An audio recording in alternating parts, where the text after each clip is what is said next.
Real estate రంగంలో 36 సంవత్సరాల సుదీర్ఘ అనుభవం కలిగిన ఎన్ఎస్ఆర్ డెవలపర్స్ వారి సంక్రాంతి శుభాకాంక్షలు. మీ నల్లమల్లి శ్రీనివాసరావు.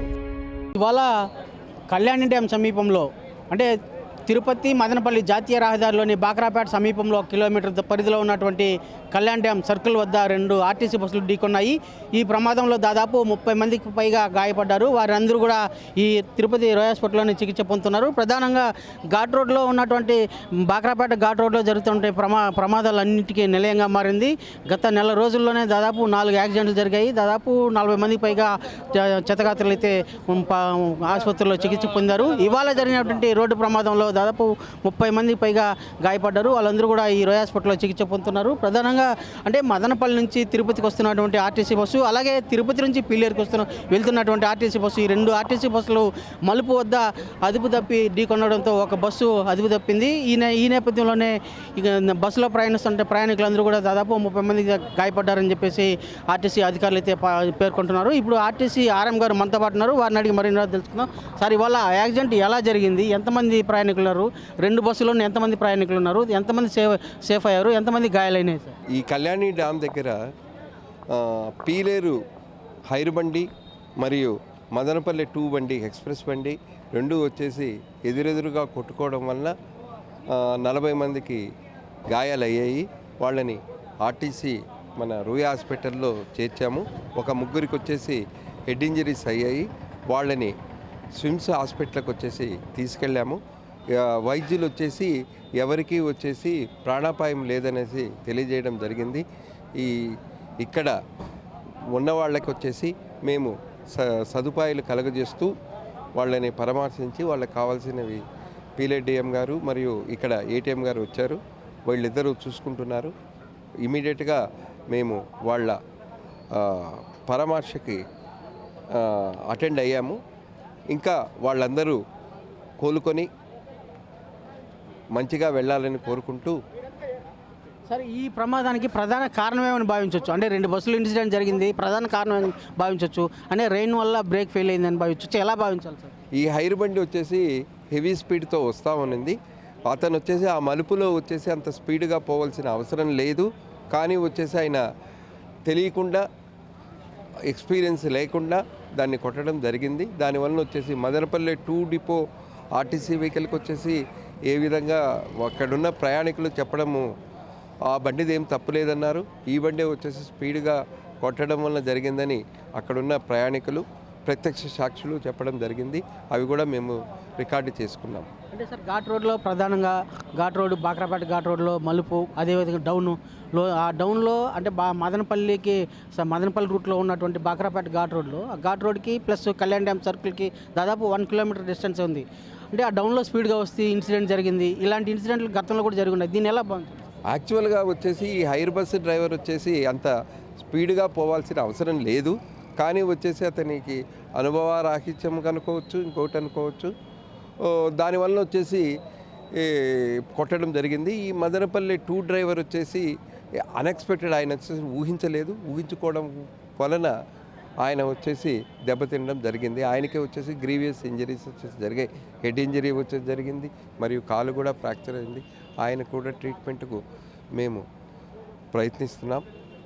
స్విమ్స్ కూడా తీసుకెళ్ళి ఆయనకు వచ్చేసి పరిపూర్ణ ఆరోగ్యవంతునిగా చేయాలని ఆలోచిస్తున్నాము. అది ఖచ్చితంగా చేస్తాం.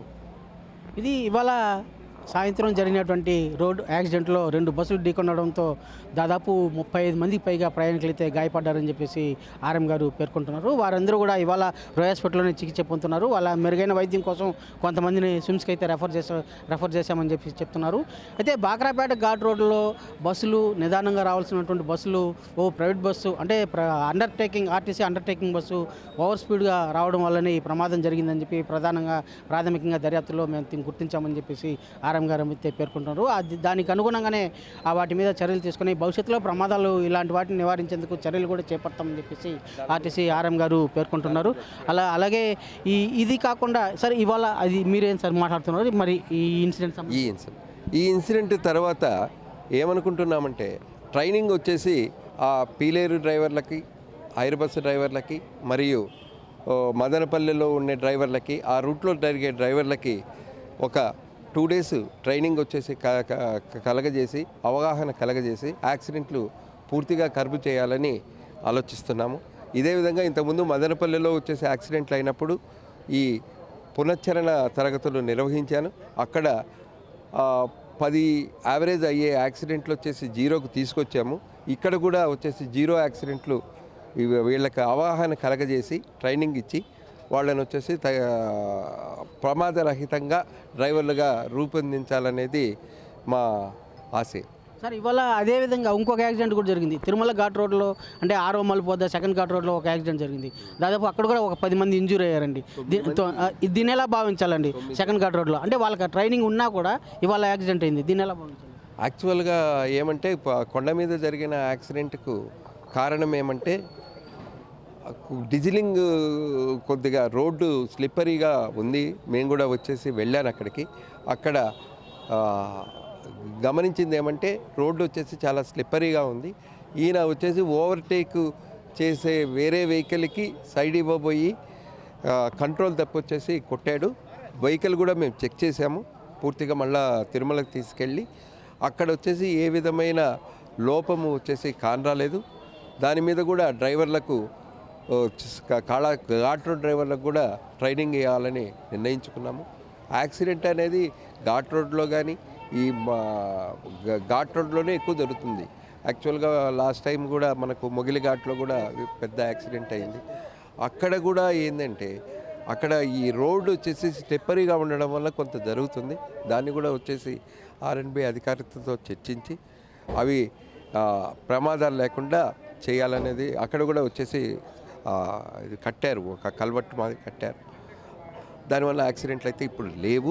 అదేవిధంగా వచ్చేసి ఈ బాక్రాపేట ఘాట్లో మరియు తిరుమల ఘాట్లో కూడా వచ్చేసి ఈ ఎక్సర్సైజ్ చేసి యాక్సిడెంట్ లేకుండా చేయాలనేది మా లక్ష్యం.